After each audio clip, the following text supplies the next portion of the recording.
环球大战线深入世界最前线，全球各地的观众朋友，大家好，我是叶思敏。我们先欢迎来宾前立委蔡正元蔡委员。思敏好，大家好。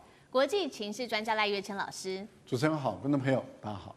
中华战略学会资深研究员张健老师。主持人好，各位观众大家好。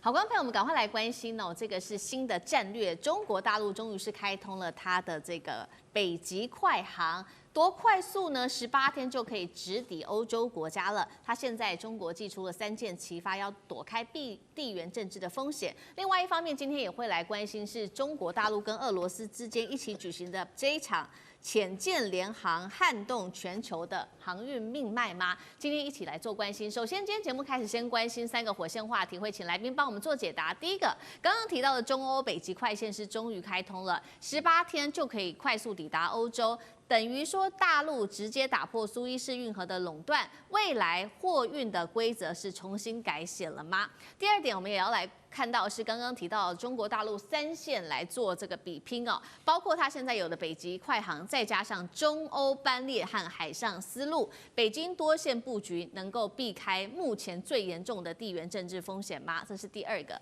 最后来关心到中俄之间的合作，他们的潜舰是首度的举行了联航军演，未来合力可以一起来守护多个航运命脉，包括在北极、南海跟东海，抵制美国的霸权吗？今天都会一起的来做解读。赶快先来关心这个是中欧北极快航的开通哦，来自于9月22号大陆的浙江省宁波市政府正式的宣布了，一艘货柜船从当天呢，在9月22号从舟山港终于正式的启程了，经过北极航道行驶到英国的港口。我们来请导播 take 一下旁边这张地图，从这个大陆的舟山在这边走这一条红色的线，我们看到它这样一路的绕，就可以绕到英国这边来了。现在再看呢，这个其实是首条中欧北极货柜的快速航线，开通之后，重点是时间上只要18天，比传统的航线快了22天，所以预计这一次的航行大概10月11号就可以正式抵达了。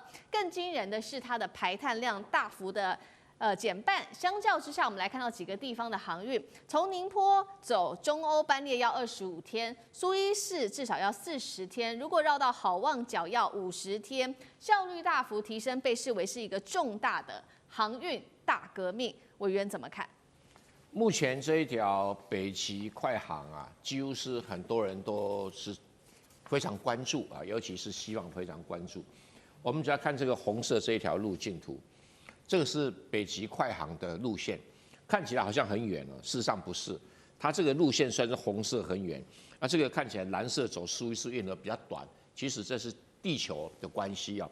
地球北极是很窄的，然后这边是比较胖，赤道比较胖，所以是事实上是要缩短了很多。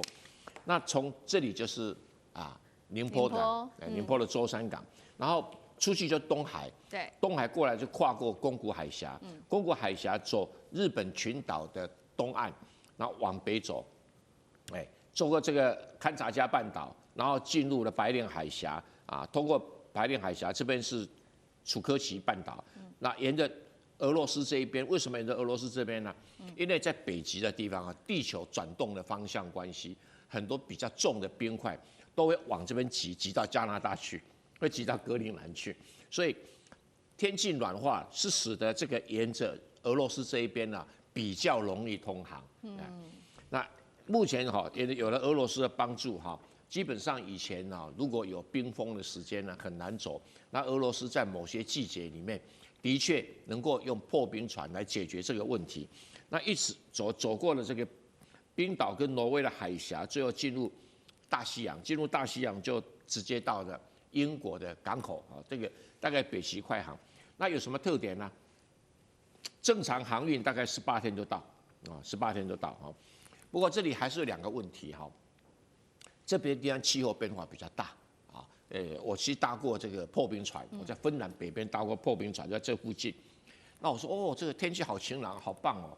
他说有时候冰层很厚的时候，破冰船也不一定能够发挥效率所以。这个时候就会产生禁航通知，就这个时候不要过去。第二个问题，他说船的吨位如果太大的话，破冰船有时候没有办法完全的帮忙，这个时候也会就吨位来做一个限制，就是说有的时候会限制吨位，有的时候限制通航的时间啊。那如果有暴风的时候，我说暴风很多吗？我看天气好得不得了，都几乎没有云。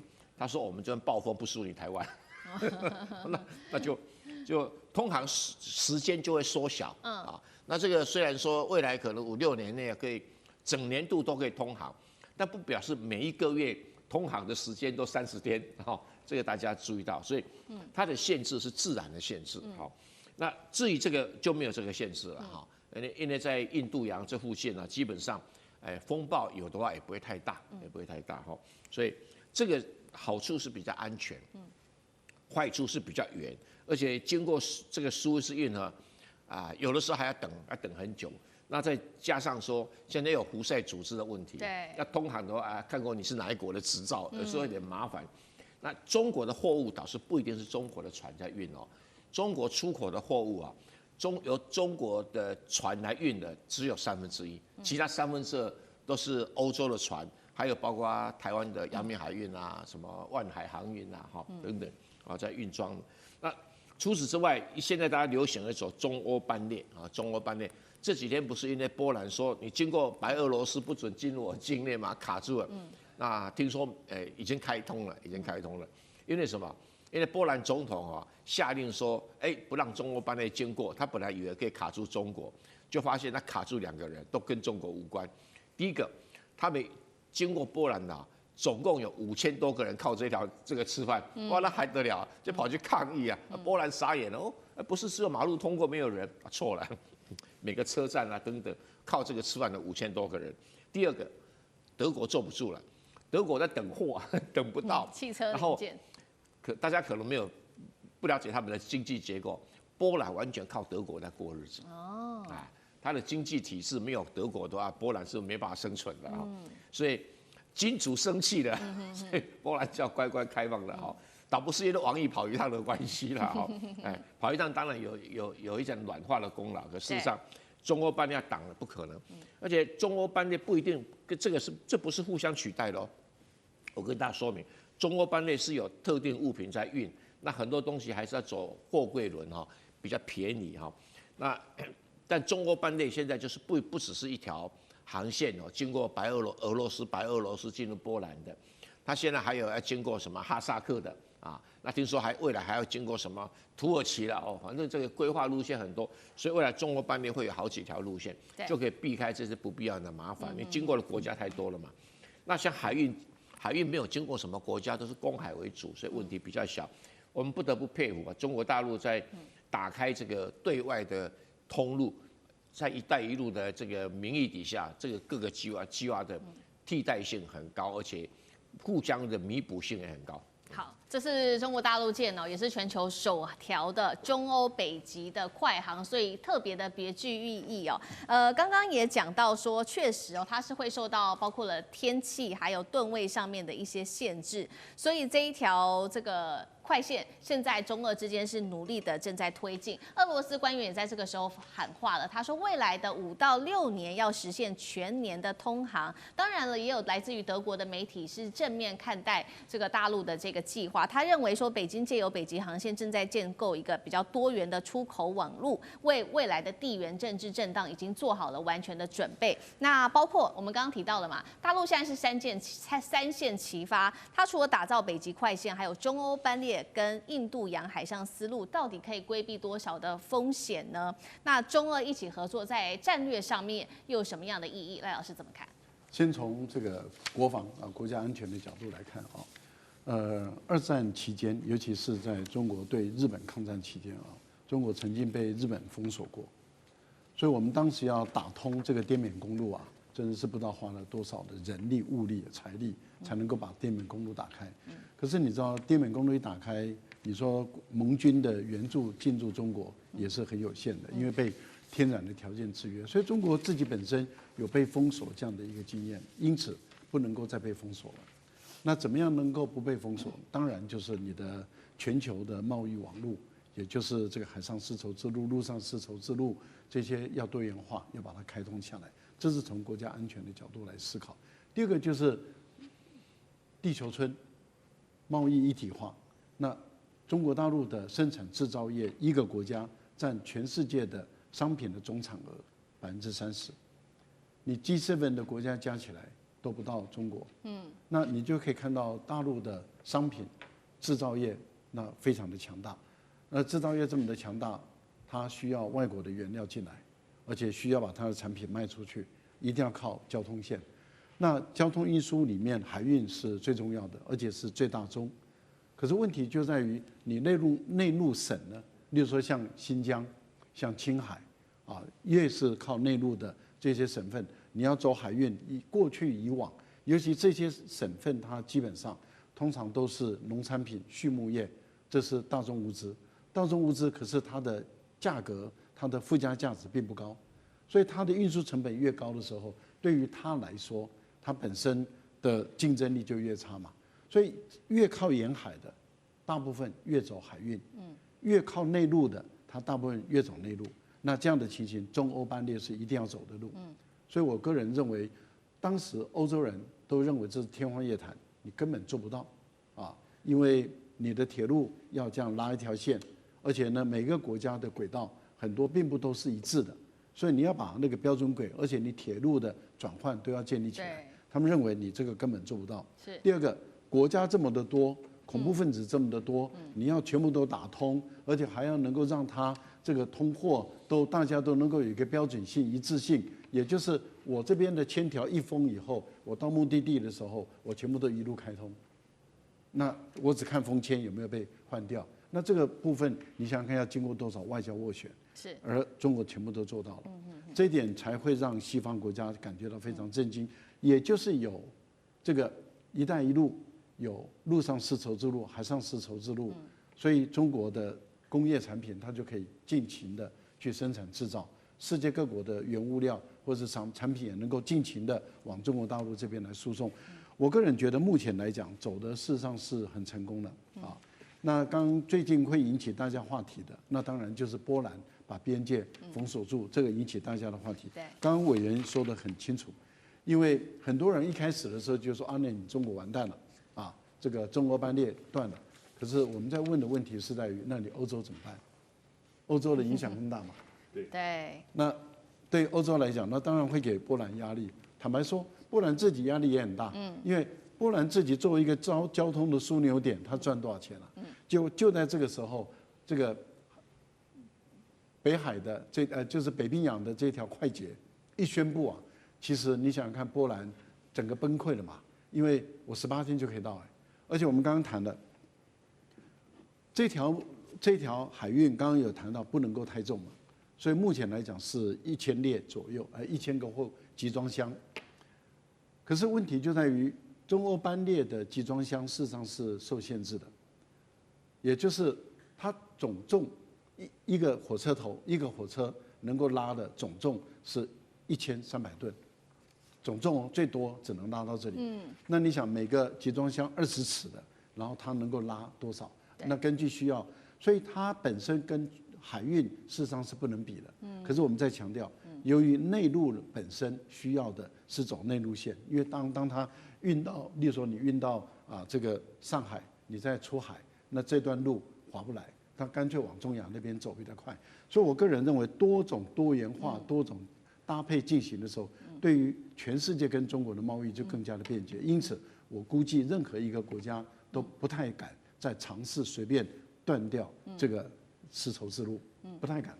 好，我们看到的这一条是中欧的北极快线哦，在经济上面可以为中国大陆带来利益，当然在战略上面也可以带来中国大陆很大的利益。不过我们也来看到，另外是中国大陆跟俄罗斯的合作，这一次在军事上面也同步的升级。这是来自于美国的媒体这个防务新闻特别做的披露，他这边特别提到的是中俄举行的这一场潜舰联合巡航。那我们来看到它的阵容哦，派出的是双方都派出了这个是基洛级的潜舰编队，从海参崴出发，经过了日本海、东海。再来航程将近3000多公里之后随行，还有俄罗斯的响亮号护卫舰跟潜舰救援船。虽然现在看起来没有动用它最先进的核潜舰，但是已经可以感受到它的战略信号了。到底是什么呢？那么中俄的潜舰一起做合作，代表说未来可以一起守护，不管是北极，不管是南海或是东海，在航运上面的利益吗？张老师怎么看？我想啊，首先我们必须要大家要记得 Kilo 7潜舰啊，事实上是从俄罗斯所产制的。当然，中国大陆也用了好一段时间，但是呢，这个特别派出这个潜舰，在相当程度之下，还是在学功夫、练本事，没有拿出自己所产制的潜舰。而且呢，他们不是紧密的巡航编队，他从海参崴啊这个出来的时候，它基本上来讲是先后，然后相互呼应，最主要是资料的交换，而不是那种紧密的编队，因为那个不符合真正潜舰作战的基本原则。那在战略的层次上，中俄双方在维护特定海域的航运安全啊，确实具有共同跟平行的利益。但是呢，这个利益到底有没有到达说是以任何同盟关系合力去保卫的地步？我觉得这个我们还是要审慎观察一下。但是呢，这个我认为，就算是要合力去保护啊，也不会光只有潜舰来担纲，那必然是水面船只这个各种的都要来担纲。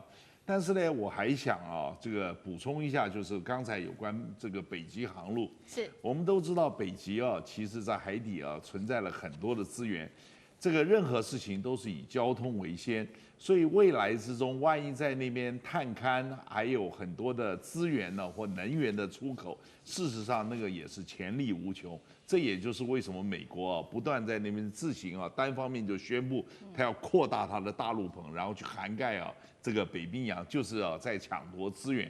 所以我们不要单纯只看这条航线，这条航线事实上潜力无穷啊。好，谢谢张晋老师。关心完刚刚在北极的这条航线之后，我们来带观众朋友赶快来聚焦现在在中东的情势。纳坦雅胡现在是硬闯川普的红线了，怎么回事？等一下来看。以色列现在封锁西岸是要复制当年的加萨的剧本吗？这个时候，一个国家非常紧张，埃及这个时候他出动了4万大军压境。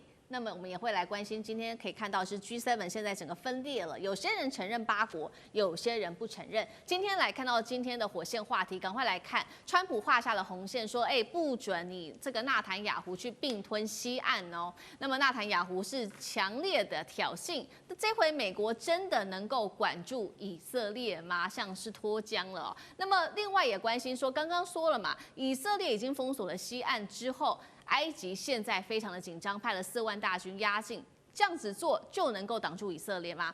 第二个问题，我们今天也会做回答。最后来关心，现在英加法都已经承认巴勒斯坦的建国了，但是日本、德国、意大利至今都还有点犹豫不决，原因是什么呢？是历史亏欠，还是他们有在地缘政治的盘算呢？今天都会一起的来做关心。其实我们来看到最新消息是，川普在联合国，他这一次特别会见了8个是来自于阿拉伯国家的领导人，他做了一个承诺，他说确实啦，我们现在已经决定好了，不会允许纳坦雅胡去并吞巴勒斯坦自治政府管辖的这个约旦河西岸地区。川普话说完，当然了，马克宏也跟着说，以色列试图并吞西岸，对于美国将会构成是一个红线，迫使阿拉伯国家跟以色列的外交正常化的进程就会终止了。而纳坦雅胡这时候还是非常的强硬，没有再管川普的啦。他说约旦河以西是不会建立巴勒斯坦国的。我们来看到这张地图哦，这个约旦河西岸就是现在这个纳坦雅胡他的最新目标了。他甚至扬言会继续的扩建犹太人在当地的殖民地。是不是美国已经真的控制不了纳坦雅胡了？如果纳坦雅胡真的控制西岸，川普敢去制裁他吗？还是会逼着其他阿拉伯国家只好自立自强，甚至开战？有没有这么严重？赖老师怎么看？我个人是这样认为哈，美国确实是完全有能力来去制止以色列的疯狂的行为。但问题就在于，美国被制约了，被谁制约？不是被以色列人制约，是被犹太人制约，被他国内的犹太人。他国内犹太人分布在重要的行业里面，包括这个法律界、司法界，也包括政界，也包括这个好莱坞媒体，甚至包括金融、珠宝业，那都被珠宝业你也知道，就跟这些贵妇人很有关系了。贵妇人没有买到珠宝的话，回去跟她先生吵架，那这个可能她先生刚好又是一个贪官污吏也不好过所以我们可以看得出来，就是以色列人他掌控了美国很多的势力。那掌控了这么大的势力的情形下，不是以色列人，是犹太人因为他们都是美籍的犹太人。那这些掌控那么多势力，所以对于美国的政府在处理以色列的时候通常都是雷声大雨点小，声音很多，动作很多，但是实际上要下去的时候都没有，到最后都放弃底线。也就是说，你不可以再这样子了，最后武器弹要继续供应过去，这就是美国。好，那问题就在于美国的红线，它能不能够到真的被完全踩踏的时候，美国的总统还是会再让步吗？我倒认为不会。美国是这样子，美国的白人，如果他的红线到最后被犹太人就侵略到一个程度的时候，他一翻脸过来，犹太人会很倒霉。其实犹太人，你说他强大的时候，是大家还讲一些规则，讲一些规则就是我要政治，你给我钱，我有你的钱，我就能够要到政治。可是你当你让我连政治都没有的时候，你的钱就不算一回事了，然后你的人身安全也不见得算是一回事了。所以我倒觉得现在就是要看这个内塔尼亚胡敢不敢玩到这么大，让白人安格鲁萨克逊族或是日耳曼族的白人认为说那没得玩了，那这个时候你犹太人那就倒霉了我想这个就是看你犹太人敢不敢玩到这么一个底线。犹太人也很精明的，当他们看到说可能连在美国的犹太人他本身的身家性命也可能会落入跟德国下场的时候，那他很有可能很快的就会妥协了。所以我倒觉得现在是一个在较量的一个时代，但目前来讲看得出来，就是还没有到白人真的要对犹太人翻脸。我讲是美国的白人要对美国的犹太人要下手的时候，所以他们还有一点影响力，还可以牵制。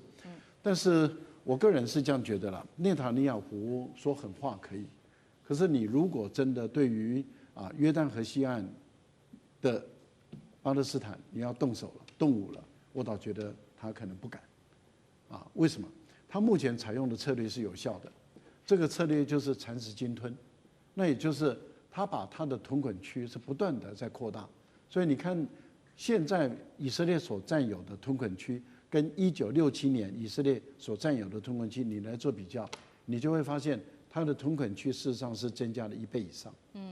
而且呢，他已经把这个巴勒斯坦国切得支离破碎了。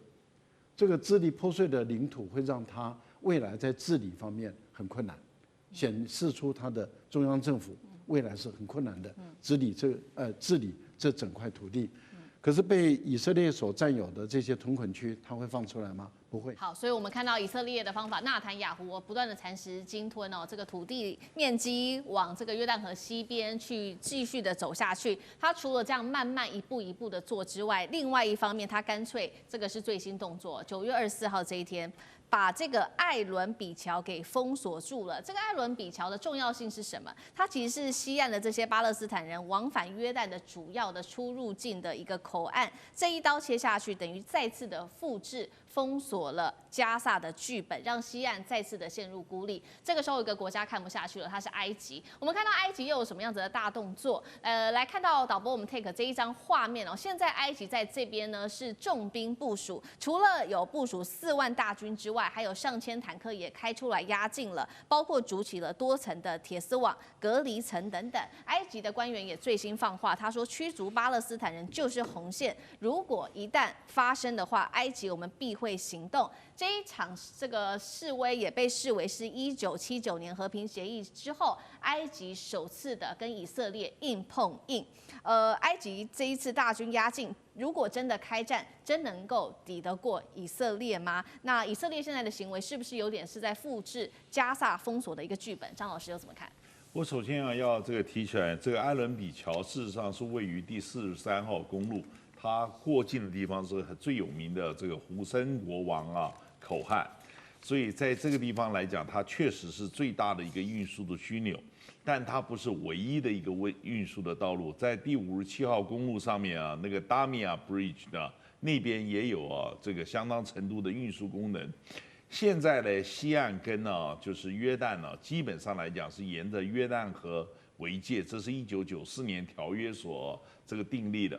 那个基本上来讲，军事没有这个重兵守境，然后没有在那边设防，而且两岸的人就是两国的人这样子跨过这边，因为有很多的就是农地或者说东西是在约旦河两岸都有衔接，所以基本上来讲，那个就是说你完全它跟那个加萨走廊不一样。为什么？加萨走廊以色列人是这个叫做坚壁清野，盖了一个这个围墙那个就像一个超级集中营一样，所以在这个地方，所以在这个状况之下，两者之间不能去比拟。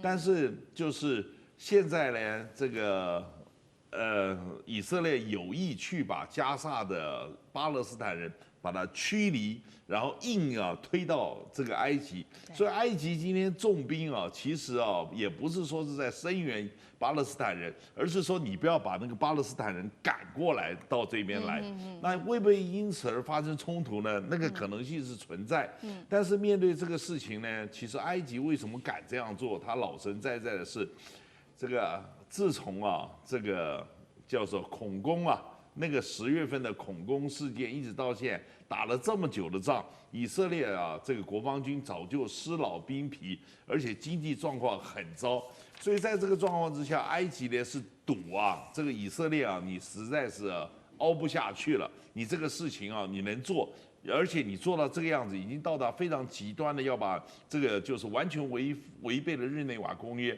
要将那里头的人去人口这样迁移。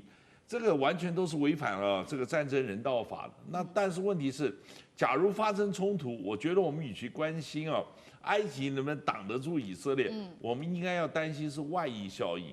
因为那个战火临近苏伊士运河很近。那假如这个战火就是这个蔓延到苏伊士运河，造成全球的航运受阻的时候，我觉得。不光是埃及以色列所承受的这个就是整个国际社会的压力会更高，所以在这个状况之下，埃及赌的是说你内塔尼亚胡还能嚣张到几时？你已经搞这个样子，真的是你已经到达强弩之末了。你就算是嘴再硬，但是事实上你做的做法都是很极端。所以在这个状况之下，我不觉得这个他能够真正的就是硬干到底。好，如果这一场战火真的很不幸的在这边边界发生的话，现在就是怕这个外溢的效应会影响到全球。刚刚说包括经济或者是地缘政治上都会有很大的风险。所以现在我们来看到这个 G7 的国家，前几天不是在联合国上面表态了吗？到底要不要让巴勒斯坦建国？当然，这 G7 的其中几个国家已经说了，就是承认让他建国，包括英国、加拿大跟法国。但是还是有几个国家到现在，态度上犹疑不定，到底在想什么？他们是日本、德国跟意大利，是这些二战的轴心国，到现在还是态度不定。当然了，石破茂最新又出来说了，他说呢，罕见的表态说，以色列否决巴勒斯坦建国是令人愤慨的，并且暗示日本恐怕迟早会承认巴勒斯坦国。委员怎么看？日本、德国、意大利这3个2次大战时代的战败国有2个原因他们不会赶到前面去当出头鸟去承认巴勒斯坦。第一个原因是美国没有同意，他们不太敢，这是最重要的原因。对。第二个，他们内部也没什么压力，因为这3个国家里面内部穆斯林的人口很少不像那个什么英国法国内部穆斯林的选民压力太大了，所以能够抗得住这个美国的压力，而且美国也能够放他们一马，因为的确的。穆斯林的选票经常在2党，像英国2党中间插着这穆斯林的选票那这个还是等一段时间看这个整个情势发展。不过巴勒斯坦国大概普遍世界都会承认但是他没办法建国。就刚才那个赖教授有提的，在约旦河西岸的领土60%是以色列的屯垦区。而且是星罗密布，不是一整块的。属于巴勒斯坦自治政府的只有18%，其他另外22%是共治，就军事治安以色列，民政行政由巴勒斯坦自治政府。这样怎么建立一个国家？困难度显然是一个很高很高、不切实际的。所以川普在讲话也很幽默，我不容许以色列并吞巴勒斯坦政府。他注意到，他讲的是政府。他在搞什么名堂嘛？土地都被占光，剩下空头政府有什么用呢？所以他在讲假话。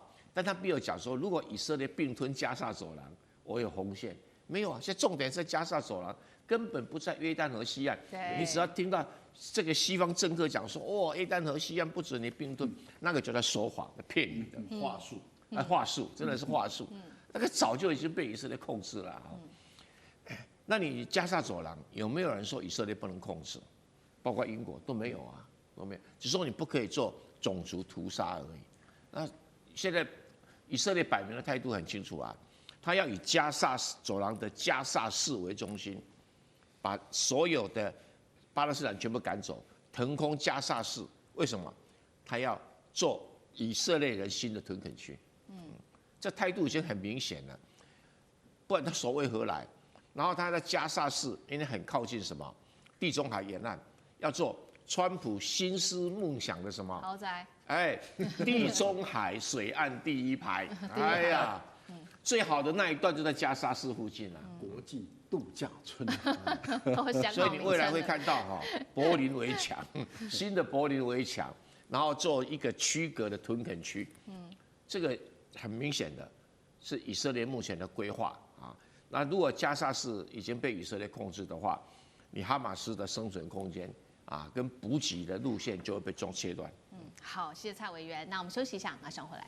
地缘政治、美中之争、战略价值、强权崛起、小国生存。现在与未来洞悉事件走向，掌握世界脉动，全球观点尽在环球大见解。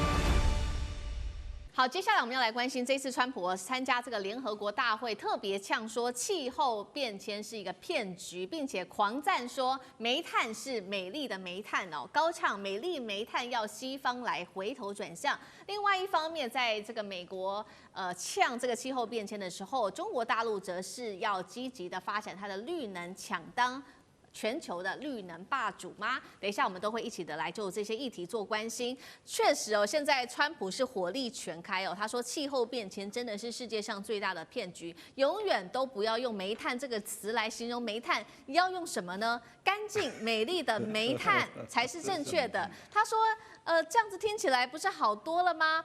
然后他也特别提到说，西方国家啊，你们现在正在走向地狱的方向走。如果你们要重新伟大起来，你们要有严格的边境管制跟传统的能源一起使用啊。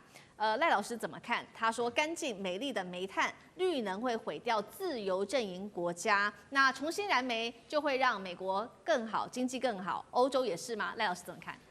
他的前提是他认为这个说气候暖化是一个伪科学啊，是一个伪命题，是假的，是骗人的，是世纪大谎言。这个要先把这个前提建立起来了啊。但是所有的科学家都说，地球的温度一直在上升，大家也看到北冰洋一直在溶解，所以北极海才能够通航嘛。那大家也看到极端气候真的发生了，对，夏天特别热，冬天特别冷，啊，然后我们也看到了一天的大雨下了1年的量。就1年的量一天下完，这个已经在德国造成了大灾难。事实上，在大陆，你看这2天在台湾，在很多地方其实都发生了这种，我们都觉得是大灾难的。地球正在自我修复中，而地球的修复啊，真的是以人类为刍狗啊，因为当地球大自然在修复的时候，人不算是一回事了，因为它的修复是极其残忍的。为什么？因为它是一个大自然的规律在发生了。我们人面对这个大自然要谦虚，我们显得多么的渺小。所以我们真的要为这个地球的降温要努力。但是特朗普反其道而行，他不承认，他认为这是伪科学，这是科学家的大谎言。好，也就是因为他不承认。第二个，那当然他要为他的最背后的金主，他的红色州，这些能源、石油、煤炭生产大州，它有3个大州嘛，这个能源大州还有就是这个农业大州，那都是他的嘛。还有我们看到了，对川普来说的话，那他要为他的这个石油大州德州为他背书的时候，要为煤炭大州背书，要为钢铁的这个背书。可是科学家马上就打脸了，世界上没有干净的煤，这个是顶级的科学家，他们说没有干净的煤，它就是会制造污染。所以最好的就是再生能源，那也就是水力发电、风力发电、太阳能发电。那在这个部分里面，我们也看到了前几天有这个能源的投资者，他们到美国、到欧洲、到中国大陆去考察，考察出来的时候，他们的共同的结论已经出来了。他说美国已经输到底了，美国事实上已经落后中国大陆已经是天地之别了。然后欧洲也已经输了，但是欧洲还是领先于美国，那你就可以知道美国在这个地方里面它是输的有多惨。好，那我们看到整个结果出来了，川普事实上他很明显的他的态度，在他的任内，他不会让巴黎的峰会，也就是巴黎的气候暖化协议，他不会让它走下去。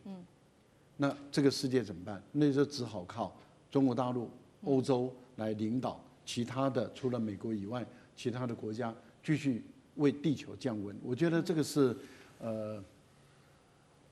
能源产业、再生能源产业，它也是经济产业。目前来讲，以再生能源来说，中国大陆已经是走在前面了。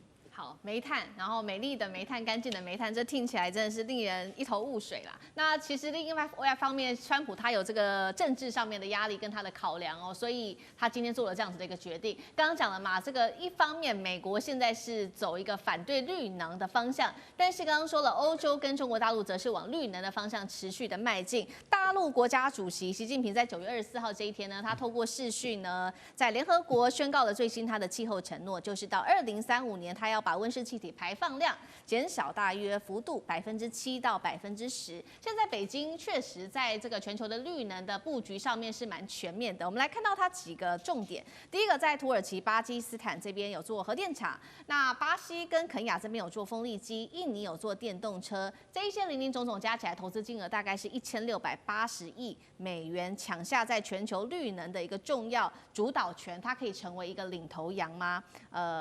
蔡委员怎么看？其实不是在川普上一任开始反对绿能之后，中国才取得主导权，是中国早就取得主导权了。这话怎么说哈？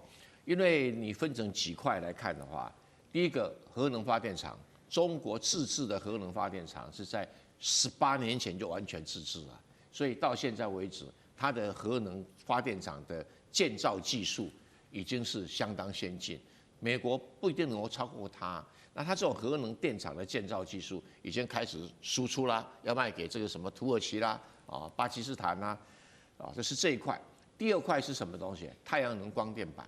太阳能光电板呢，在差不多10几年前有一段时间，中国大陆整个光电板产业几乎是什么快崩盘了。但是经过了这个习近平主席上任了以后呢，他就用国家力量来扶持光电板事业。所以现在大陆的光电板事业是全世界规模最大的，没有之一。第二离它非常远非常远。比如我们台湾的台积电曾经要盖了一个工厂，准备生产光电板，被他打垮了。为什么？它的品质跟你差不多，价钱比你跌一半啊，就这样因此被打垮了。所以台积电的光电板工厂很早就收掉了。所以大家不要以为台积电做什么都行，那它也曾经失败过啊。所以光电板它现在全世界第一啊。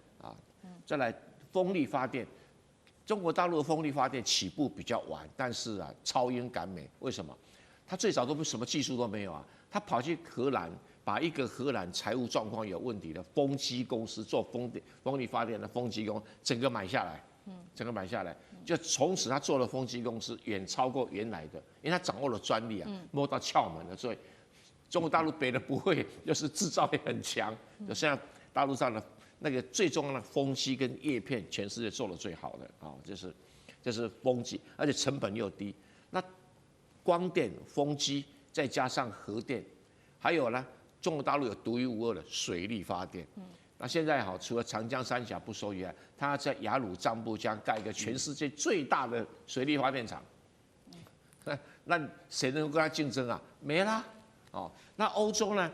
欧洲本来也是掌握着绿能的很多的技术，不可否认，中国大陆很多的绿能技术是来自于欧洲，但是远超过欧洲了。那为什么这种局面呢？因为欧洲就是什么？就是一个兔子啊，自己跑得很快，那觉得我已经很棒了，我就开始休息了。那中国大陆像乌龟啊，每天扣的跑赢它了。这是很最经典的产业竞争的故事啊。那欧洲因为他们有全世界最好的风场，但是中国大陆也有一个比它还好，就是新疆啊，比较风场有点比那个欧洲的风场还要好，所以风力发电，中国大陆也赢麻了，但是欧洲有个很大的缺点，它每一个国家各有它的小算盘，它20几个国家凑起来哈，不晓得发生什么事。到今天为止，它的电网还没有连在一起。中国大陆没这个问题啊，什么西电东送、南电北送啊，这个全国一盘棋。而且中国大陆是全世界唯一有特高压送电的，输电用特高压，现在一般来讲只到超高压。但是只有中国大陆有特高压，所以能够运送那个几千公里的电，要不然的话，如果运电最后只要漏电超过15%，那个就不值钱了，就没办法送了。是，那你新疆自己发的电用不完，你就不可能投资那么多啊。可是现在新疆的风力发电可以送到北京啊，就是因为有特高压发电。那欧洲最大的问题就是我讲的，27个国家每一个国家的输配电系统都不完全一致，不能够接口，跟美国一样。美国各州的输配电系统，这边电过剩，那边电不够，它没有办法连在一起。那在这样的一个电力系统的一个所谓的配备之下，它发展风电、光电就很自然，因为不是每个地方都有风，也不是每个地方都有太阳能光电，也不是每个地方都有水啊，所以这一整套的话，中国大陆已经在绿能发电这方面遥遥领先其他国家。好，所以绿能转型其实中国大陆早就已经在做，不管是在自己国内做，包括了也在海外许多地方也做起来了。那其实因为这个时间点比较刚好的是，刚好20年前，中国国家主席习近平他有提出过2、3论，他当时抛出的名言叫做“绿水青山就是金山银山”。张老师怎么看？我想啊，基本上绿水青山要能够变成金山银山呢，必然要付出很大高超的努力。对，当初之所以这些什么排放、排碳、温室在某一个程度上是一个政治指控，是西方国家用来钳制中国大陆经济发展，而且对于开发国家实施各种配合，然后要征碳税，要去压迫。但是当时有2个这个10几亿的人口的大国，一个是印度，一个是中国大陆。印度呢是各种的反抗，希望能够变成例外而不受钳制。然后呢，他希望拉住中国大陆站在同一战线。但中国大陆说这个无论如何，这个事情总是要解决。我们与其在这边希望能够例外，希望我们能够不受这个就是约束，不如脚踏实地的看看能不能解决问题。所以今天真正可怕的事情是，它能够兼顾环保，而且从中间还创收利益，就是把不可能赚钱的东西搞成赚钱。所以环保产业不但能够保障获利的空间，而且还可以产生足够的诱因。所以中国大陆环保产业将来在这个国际社会环保产业的出口更是会获利这个无穷。所以中国大陆真正去颠覆这个美国的这个最大的一件事情，就是它打破了经济跟环保两者会有两难的困境。现在川普这个态度不就是吗？对不对？我必须去打压这个环保这些讲法，因为我要兼顾经济。但中国大陆呢，光是烧垃圾都把它烧出的那个电都已经不得了了。所以中国大陆确实是能够兼顾经济跟环保。所以我就跟你讲，这是一个应该这样讲，是个态度问题。当初新德里希望拉住中国，说我们一起来抗拒这个西方。结果现在呢是大家继续瞧不起新德里，但中国大陆做出来让西方啊这个望尘莫及，无法望其项背，而且呢必须要发现，其实你啊环保兼顾经济发展是确实可行的。好，谢谢张晋老师。那我们休息一下，马上回来。地缘政治、美中之争、战略价值、强权崛起、小国生存。现在与未来洞悉事件走向，掌握世界脉动，全球观点尽在环球大战线。好，观众朋友，我们今天在军事上面特别要来关心聚焦的是，先前有了93大阅兵，又有这个长春航展，亮出了非常多的武器，但是有一个被视为在军事迷眼中的一个压箱宝。今天带观众朋友独家请到张晋老师，我们来看到这个军事武器的独家。压箱宝是什么呢？我们来看到这个是其实来自于战区网最新的一个披露。他说，美国的卫星公司在新疆的马兰试验基地捕捉到了一个，这个是从来都没有公开过的大型隐形飞翼无人机。画面上我们来稍微看一下这架无人机的样子，还有它的小档案，包括它的翼展137英尺，采用的是折角风筝的翼型设计，外形和大陆现役的彩虹七很类似，但是大家也在看说是不是升级版？原因是因为它不一样的地方在于比角，还有它的翼尖跟机身在比例上，他们认为有一个非常大的落差，所以他认为说这一次看到的这个是一个升级版。那原来的彩虹七，它负责的任务只是情报、监视跟侦查而已。现在北京也在暗示了，如果必要时的话，它是可以做一个精准的打击的，把它视为是一个隐形的杀手。真的是这样子吗？等一下请老师来带我们看。另外，来自于美国智库的一个最新警告，他认为大陆不断的在加强它在无人机上面的发展，而且呢，最新他在2024年下了一大单。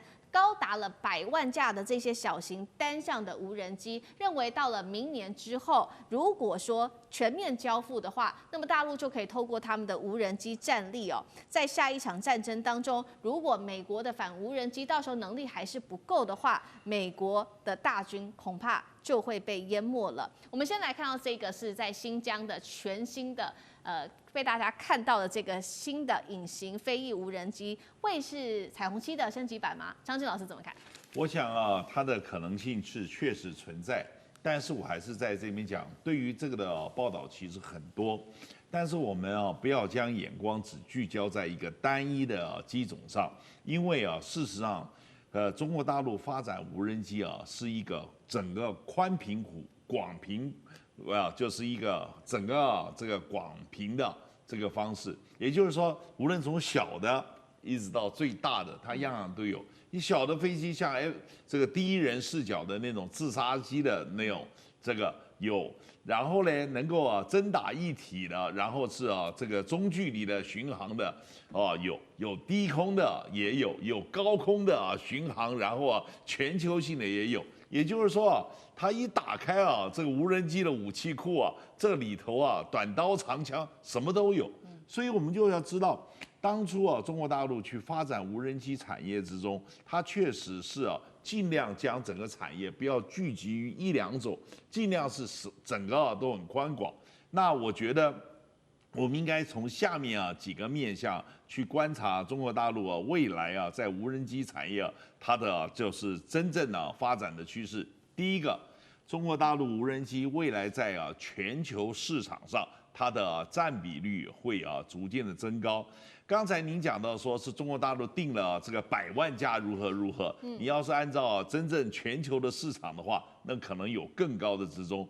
那中国大陆里头不光只有出口全机，还有相关的这些技术，所以全球市场它的占比包含特殊的关键的组件以及整机的出口，这些是非常重要的。第二个。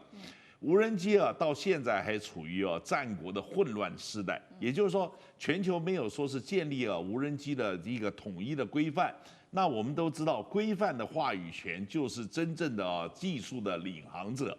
所以在这个状况之下，它未来在这个有关无人机的这些规范上，究竟有哪些会变成就是各中翘楚，然后成为大家学习仿效的典范？这个时候我们可以观察，事实上中国大陆有很多特殊造型的无人机，大家会发现山寨版已经慢慢浮现。换言之，也就是说，它在技术规范上取得发言的地位，这是另外一个重要的观察面向。第三个，这个中国大陆在无人机的运用上最让人感到讶异的，不是真正的军事战场上，而是它结合了人工智慧，在这个各种的庙会、节庆典礼，一下子上万架的直升机在空中摆出了各种图案，对不对？活灵活现，飞龙在天，然后又全部降回去了。一架都没有少。各位，这个是怎么做到？这是结合了自动演算物、人工智慧等等这么多，它其中所产生的战略震慑力，那才真是可怕。所以换言之，也就是说，今天能不能去结合？也就是说，你完全只有军用，这是走苏联的当初的老路子。苏联所有的高科技全部都在搞军用。但是他没有想到，他去开发民用市场。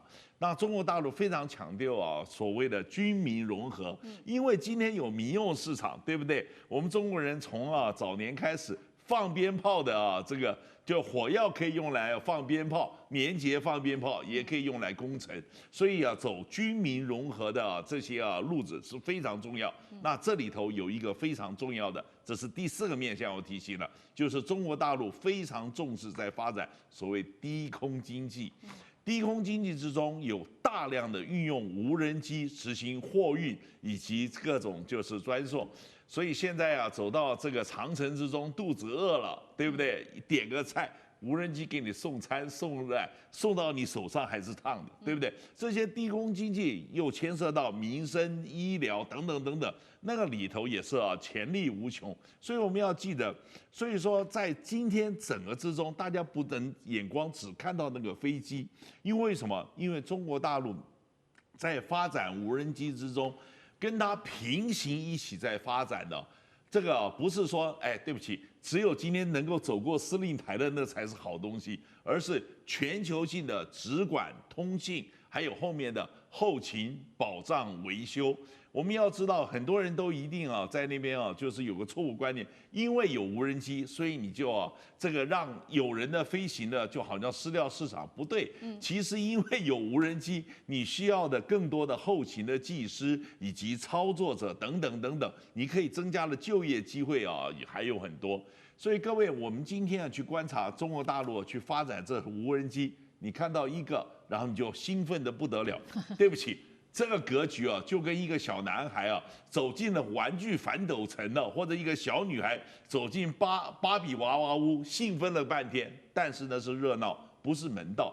门道是说它这个产业的架构是到底是怎么样做出来，而且它是全方位发展的。所以我就讲说，今天中国大陆当初一开始的时候，大家要注意，无人机它是全频谱发展，而且结合了这个。叫做低空经济，结合了军民融合，结合了人工智慧，而且争取全球市场，而且要掌握技术规范，这几个方向，我觉得才是我们以更周延的方法。假如我们只看到一个飞机，然后惊艳了这个觉得惊艳，然后在那边兴奋，这个实在是这个以管窥豹。好，谢谢张庆老师。地缘政治、美中之争。战略价值，强权崛起，小国生存，现在与未来洞悉事件走向，掌握世界脉动，全球观点尽在环球大战线。好，观众朋友，接下来我们要带您关心的是中国大陆最新喊出它是开发中国家，但是重点来了，他说他要放弃世贸组织中的优惠，被视为是背后有没有一个更大的战略蓝图，是假示弱吗？等一下我们会一起来做关心，另外也会关心习近平强国计谋现在转单大豆到油菜籽到其他的南美洲国家，很掐住美国农业的咽喉，为川习会来铺下一个狠路吗？今天都会一起来做解读。我们现在赶快来关心是中国大陆的总理李强他最新发言，他说中国大陆呢在 WTO 不会再特别要求我们享有特殊或者是有差别的待遇了，但是呢中国仍然会是世界上最大的开发中国家。他是坚持说，我们还是要做开发中国家。川普事实上过去常常批评大陆作为开发中国家，常年享有不公平的优势。他希望要彻底拔掉中国的开发中国家的身份，而且他认为呢，大陆没有尽到身为一个发展中国家、开发国家所应该要尽的义务，不像美国，他说都有尽到这样子的义务。我们来看到最新呢，大陆的商务部也做了一个回应，他说中国大陆虽然是以开发中国家身份加入当时的 WTO 的，但是实际上我们享受到的优惠是少于其他的开发中国家的。他特别举农产品来当例子，他说目前针对农产品进口的部分，关税是15.2%，是远低于世界平均的25%的，甚至是远低于开发中国家的56%，以开发国家的39%。中国早就承担了超标准的开放义务了。当然了，专家也特别警告说，你大陆啊，如果不再享有优惠，你接下来可能会面临3个问题。第一个，你必须要放弃原来的这些优惠之后，关税你就会必须要做持续的下调，不只是美国了。全球的贸易伙伴都会因此得利，那么中国大陆内部自己的产业就会面临比较少的一个补贴，压力骤增之后，产业之间就会面临强烈的竞争。不过，也有来自于大陆的学者，他是这样认为的，他是涂新权，他这样说。大陆作为开发中国家，更重要的是政治上面的意涵。他说，因为中国大陆拒绝被归入美国为主的这些先进国家当中，他宁可选择跟全球南方国家站在一起，才可以维持话语权跟他的政治筹码。所以他放弃了这一些所谓开发中国家的优惠，是背后有什么样的战略考量吗？委员怎么看？我们先讲一下 SDT 哈 ，Special and Differentiated Treatment 的什么意思哈？他就说我是 WTO 的会员，那只要 WTO 会员，你对这个国家采取什么样的关税啊、补贴啦、进出口限制，你要全世界都一致啊，全世界一致。然后换句话说，对每个国家的同等待遇。那第二个呢，就是说你开发中国家可以相对的比其他已开发国家呢，可以享受更低的关税啊。然后你自己可以比别人更高的关税，或者更多的补助，对方更少的补贴，是用从这样子来做一个差别待遇，就你不要受那么严格的一个差别。但现在整个时代变了，这种川普的关税政策来的话，全世界最大的开发中国家特殊差别待遇竟然是美国他对所有的国家税率几乎是最高的没有人比他还高啊。所以我不知道川普在讲什么，说要彻底拔掉中国开发中国家。现在是美国是全世界最大的开发中国家，我最荒唐都在这里啊！他到底懂不懂什么叫 SDT 啊？好，那这个我觉得李强现在这个宣告非常好，这一任的总理比上任那个李克强还要强啊！你给我打关税战争，我就全面降低关税。为什么？我创造一个中国经济圈啊！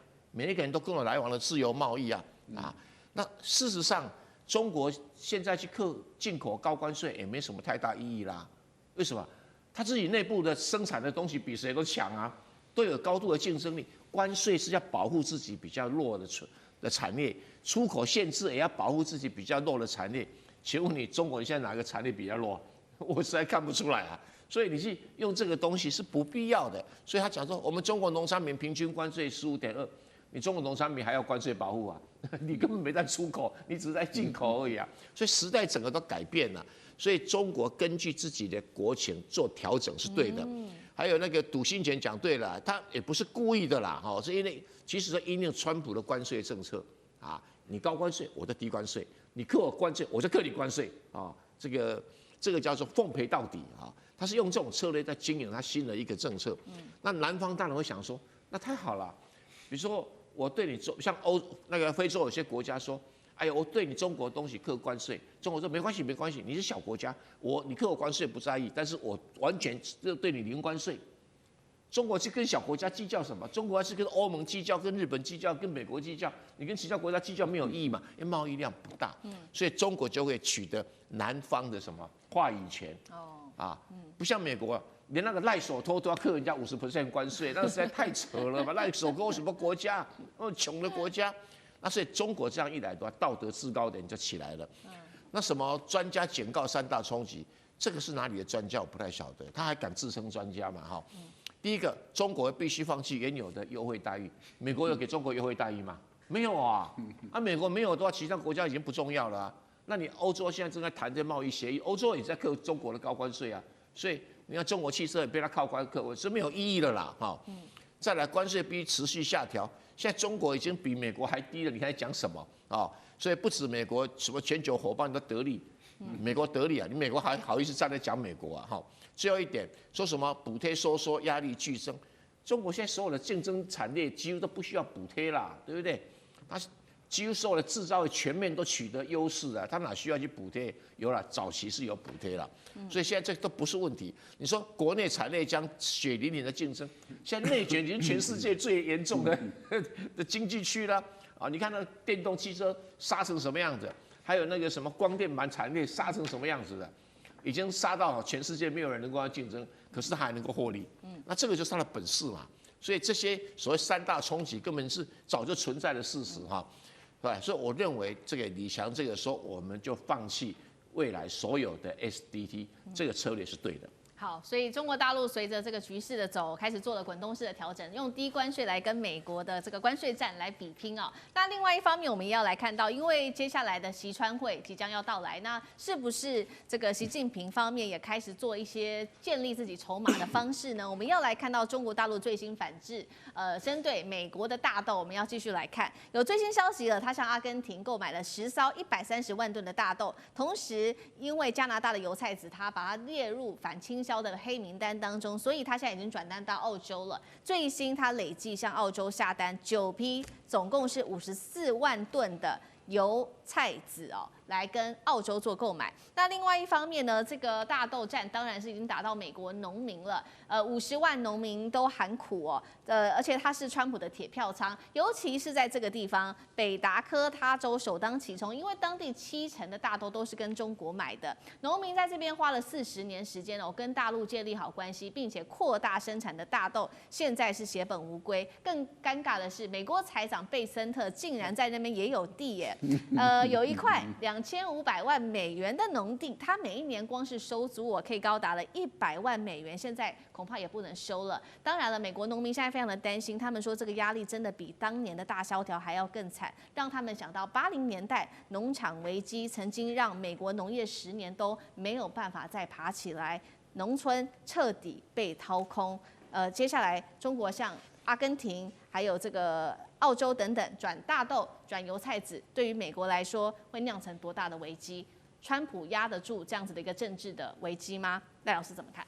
我觉得恐怕不容易啊，因为去年美国的大豆农还卖了130亿美元的大豆给中国大陆，当然那是因为美国政府一直有在补贴美国的农民。